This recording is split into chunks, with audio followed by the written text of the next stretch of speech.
E aí, rapaziada, qual é a função desse treinamento aí? Você que treina Muay Thai, já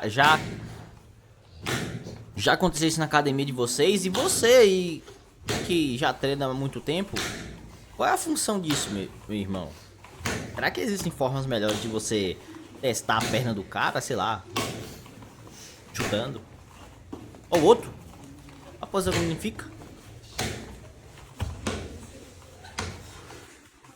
Ih, o cara deu uma viradinha ali que lá ele, hein?